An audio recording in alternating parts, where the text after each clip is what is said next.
नमस्कार, मेरा नाम डॉक्टर प्रकाश कोतवाल है। मैं पुष्पावती सिंघानिया रिसर्च इंस्टीट्यूट में senior consultant and head of orthopaedics हूँ। पुष्पावती सिंघानिया अस्पताल में आने से पहले दिल्ली के all India institute medical sciences या अखिल भारतीय आयुर्विज्ञान संस्थान में मैंने करीब 40 साल वहाँ पर काम किया और अंत में मैं professor and head department of orthopaedics के पद पर था।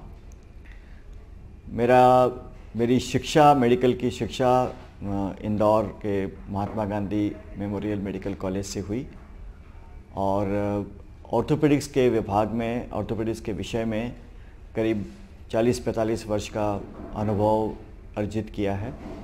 वैसे तो ऑर्थोपेडिक्स में बाकी सारी जो चीज़ें हैं, स्पाइन के ऑपरेशन, जोड़ के ऑपरेशन सब वैसे तो उसका अनुभव है, लेकिन मेरा जो स्पेशल इंटरेस्ट है वो हैंड एंड अपर एक्सट्रीमिटी का है। जो हाथ से लेकर के शोल्डर तक की जो समस्याएं होती हैं, चाहे फ्रैक्चर हो, चाहे ट्यूमर हो या कोई भी चीज़ अगर है, उसमें उसका मेरा विशेष अनुभव उस फील्ड में है। मैं इसी संबंध में बात करना चाहूँगा कि आजकल आपने देखा होगा कि कंप्यूटर का यूज़ बहुत ज़्यादा होता जा रहा है और हर क्षेत्र में कंप्यूटर ने वाकई वैसे तो क्रांति ला दी है और उसकी वजह से कंप्यूटर ही एक तरीके से जीवन का अंग बन गया है, जीवन का हिस्सा बन गया है और उसकी वजह से जो ऑफिस के काम वगैरह होते हैं या वैसे भी होते हैं वो आजकल कंप्यूटर पे होने लगे हैं, जिसकी वजह से आपने देखा होगा कि बहुत से लोग को करीब दिन में 12 घंटे से लेके 16 घंटे तक कंप्यूटर पे ही काम करना होता है। इसके फ़ायदे तो हैं ही, जैसे अभी हमने सोचा है, अभी हमने बात की है, लेकिन उसके कुछ नुकसान भी हैं अगर उसको ठीक तरीके से पालन ना किया जाए तो। और कंप्यूटर के एक्सेसिव यूज़ की वजह से, ज़्यादा यूज़ करने की वजह से और कुछ जो सावधानियां हैं उसको उपयोग में याद ना रखने से कुछ प्रॉब्लम्स आजकल होने लग गई हैं। जैसे लोगों के गर्दन में दर्द होने लगता है। सर्वाइकल की बीमारी आपने नाम ज़रूर सुना होगा। सर्वाइकल की बीमारी जनरली अधेड़ उम्र में होती है, मिडिल एज एंड बियॉन्ड। लेकिन अगर वो सर्वाइकल की तकलीफ़ या जैसे कहना चाहिए गर्दन का दर्द अगर 30 साल की उम्र में होने लग जाए तो ये चिंता का विषय है। तो जैसे गर्दन का दर्द है, फिर हाथ का दर्द है, उंगलियों में दर्द होना, उंगलियां सुन्न हो जाना, कोहनी में दर्द होना, ये ऐसी कंडीशंस हैं जिनका मेडिकल के तौर पे अगर मैं नाम देना चाहूँ तो कोहनी में दर्द में जिसे बोलते हैं टेनिस एल्बो, जो एल्बो की कोहनी की नस जो है वो खिंच जाती है एक तरीके से देखा जाए तो, या रिस्ट में एक नर्व होती है उसके ऊपर प्रेशर आने पड़ जाता है। उस नर्व को प्रेशर आने की वजह से उंगलियों में सुन्नपना होता है, काम नहीं कर पाते, हाथ की उंगलियों की ताकत कम हो जाती है। उसको हम बोलते हैं कार्पल टनल सिंड्रोम। एक तरीके से नस का दबाव होता है और ये उसकी वजह से प्रॉब्लम होती है।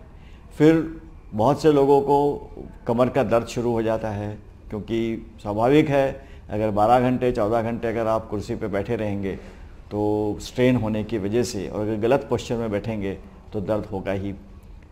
तो ये चीज़ें जो है, ये जितनी मैंने आपको कंडीशंस बताई हैं अभी कुछ मोटे मोटे तौर पे, वैसे तो और भी बहुत सारी होती हैं, इनको एक्चुअली आजकल कहा जाता है CRI, मतलब कंप्यूटर रिलेटेड इंजरी।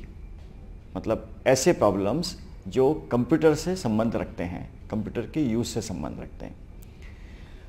इसके सिम्टम्स में ये होता है, जैसे मैंने अभी आपको बताया कि उंगलियों में सुन्नपना आ गया, काम नहीं कर पाते हैं उंगलियों में। कुछ दिनों के बाद में तो ये भी हो जाता है कि कोई अगर बारीक काम करना हो, अगर शर्ट के बटन भी लगाने हैं तब भी वो उसमें इतनी ताकत नहीं होती उंगलियों में कि वो शर्ट के बटन भी ठीक से लग पाएँ। तो इस तरीके के और बहुत सारे उसके वजह से सिम्टम्स उसके आते हैं। इनका जो इलाज है वो तो इलाज उस स्पेसिफिक कंडीशन को लेकर के होता है। किसी को अगर सर्वाइकल का दर्द होने लगा तो उसका फिर एक्सरे लिया जाएगा, उसमें देखा जाएगा कि कहाँ पर कोई नर्व पे प्रेशर आ रहा है, क्या आ रहा है, उसके संबंध में दवाइयाँ हैं या फिजियोथेरेपी ट्रीटमेंट है, सिकाई है, उस टाइप की चीज़ें दी जाती है। टेनिस एल्बो हो गया, यानी कोहनी में दर्द हुआ, तो उसके लिए भी फिर एक्सरे है, एमआरआई है, नस खिंच गई है, वो सब एमआरआई से पता चलेगा। उसके हिसाब से फिजियोथेरेपी है या दवाइयाँ हैं, या फिर इवन इंजेक्शन दिया जाता है कार्टिसोन का वहाँ पर। या कई बार अगर बहुत ज़्यादा तकलीफ़ हो तो अगर इन सब चीज़ों से आराम नहीं मिल रहा है तो उसमें फिर ऑपरेशन करना पड़ता है।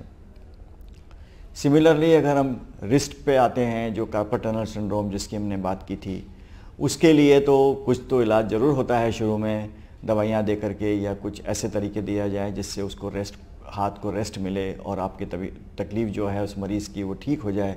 लेकिन अगर ये नहीं हो पाता है तब उसके लिए भी ऑपरेशन की ज़रूरत होती है। और वो जो नर्व पे प्रेशर होता है नस के ऊपर, जिसकी वजह से सिम्टम्स होते हैं, उसको ऑपरेशन के ज़रिए हटा दिया जाता है। ये तो बात हुई ट्रीटमेंट की। लेकिन वैसे जैसे एक अंग्रेजी में कहावत है कि prevention is better than cure, ताकि मतलब उसका मतलब ये हुआ कि उपचार से बचाव ज़्यादा अच्छा है। तो किस तरीके से इन चीज़ों से बचा जा सकता है वो ज़रूरी है। अगर मान लो आपने इसका बचाव करने में आप अगर सफल हो गए तो फिर इसमें उपचार की ज़रूरत ही नहीं होगी, ना वो कंडीशन होगी और ना उसके उपचार की ज़रूरत पड़ेगी। तो हम उन चीज़ों, मोटे मोटे तौर पे ब्रीफली हम इस चीज़ों पे बात करेंगे कि इसके बचाव के लिए क्या करना चाहिए। अब आपको काम तो करना है, ऑफिस का काम है, 12 घंटे कंप्यूटर पे बैठना ही पड़ेगा, तो वो तो ज़रूर करिएगा। लेकिन इस बीच में सबसे बड़ी बात तो ये, पहली बात तो ये होनी चाहिए कि हर 2 घंटे में ब्रेक लिया जाए। 2 घंटे में उठ करके आप थोड़ा सा टहल लें, कुछ करें, तो थोड़ा सा एक कांस्टेंट पोस्चर में आप बैठे हुए हैं जिस पे बैक के ऊपर स्ट्रेन पड़ रहा है, गर्दन पे स्ट्रेन पड़ रहा है, उंगलियों पे, हाथ पे स्ट्रेन पड़ रहा है, उसको थोड़ा रेस्ट मिलेगा, बॉडी को थोड़ा उससे रेस्ट मिल करके उस परिस्थिति से, उस पोजीशन से बाहर निकलने का समय मिलेगा। दूसरा ये है कि आपकी जो पोजीशन है बैठने की वो बिल्कुल सीधी बैठें, कमर सीधी हो, पीछे की सीट से, कुर्सी की सीट से वो टिकी हुई हो, और आगे झुकने को ना हो, या ना ऐसे कोई बैठे कि जिसमें गर्दन को ऊपर देखना पड़ रहा है या नीचे देखना पड़ रहा है। ये पोजीशन नहीं होनी चाहिए। ये तभी होगा जब आपका जो कंप्यूटर का स्क्रीन है या लैपटॉप का स्क्रीन है, डेस्कटॉप का स्क्रीन है, वो बिल्कुल आपके आँखों के लेवल के ऊपर हो, ताकि आप बिल्कुल सीधे बैठे हुए आप अपने स्क्रीन को देख सकते हैं। तभी फिर गर्दन पे स्ट्रेन नहीं आएगा, आँखों पे स्ट्रेन नहीं आएगा। तीसरी बात, अब आप उंगलियों से या तो टच स्क्रीन यूज़ करेंगे या कीबोर्ड यूज़ करेंगे। उसके लिए ये होना चाहिए कि हाथ की पोजीशन बिल्कुल सीधी हो। ऐसा ना हो कि आपको ऐसे करके यूज़ करना पड़ रहा है या ऐसे करके यूज़ करना पड़ रहा है। उसमें रिस्ट के ऊपर बहुत ज़्यादा प्रेशर आता है, रिस्ट के नर्व के ऊपर बहुत प्रेशर आता है। आजकल ऐसे भी पैड्स मिलते हैं जो माउस पैड जिसे कहते हैं, कि जिसमें रिस्ट के लिए छोटा सा सपोर्ट रहेगा, जिसके ऊपर आपकी रिस्ट उसके ऊपर विश्राम करेगी। तो रिस्ट को सपोर्ट मिलेगा तो हाथ को थकान नहीं होगी और वो नर्व के ऊपर प्रेशर नहीं होगा। तो वो आपको यूज़ करना चाहिए। जिनको अगर इसमें ज़्यादा दिक्कत होती है और अगर थोड़े बहुत वो नई टेक्नोलॉजी का उपयोग करना चाहते हैं, तो आजकल ऐसे सॉफ्टवेयर भी हैं कि जिसमें आप वर्बल कमांड दे सकते हैं, जिसमें आपको जो कीबोर्ड है या माउस पैड है वो आपको कम यूज़ करना पड़े अगर तकलीफ़ हाथ में ज़्यादा है, तो वो भी चीज़ उसके बारे में की जा सकती है। तो इन सब का लेवल, आपके सीट का लेवल, आपके बैठने का लेवल, कंप्यूटर का लेवल, आँखों के सामने हो, हाथ के ऊपर सपोर्ट हो, हर 2 घंटे में आपको ब्रेक लेना चाहिए। ये अगर सब चीज़ें आप करेंगे तो डेफिनेटली आपको उन सब कंडीशन से, जो CRI बोलते हैं, कंप्यूटर रिलेटेड इंजरी, उससे आपको रिलीफ मिल सकता है। और उसके लिए भी अगर आप एक चीज़ और करनी चाहिए कि थोड़ा समय निकाल करके फिजियोथेरेपिस्ट से या ऑर्थोपेडिक सर्जन से उसकी एडवाइस लेकर के, जो गर्दन की, हाथ की, इसके कोहनी के लिए कुछ सेट ऑफ एक्सरसाइजेज होती हैं वो करनी चाहिए, ताकि वो मसल्स भी स्ट्रांग रहें और वो आपको आपका जो भी काम है उस काम के करने में दर्द को बीच में ला करके रुकावट ना डालें। मैं थोड़ा सा आपको संक्षेप में बताना चाहूँगा। ये जो अस्पताल है Pushpavati Singhania research institute, PSRI जो जिसे कॉमनली जाना जाता है, इसमें ऑर्थोपेडिक्स जो है एक नई स्पेशलिटी के रूप में उभर के आई है।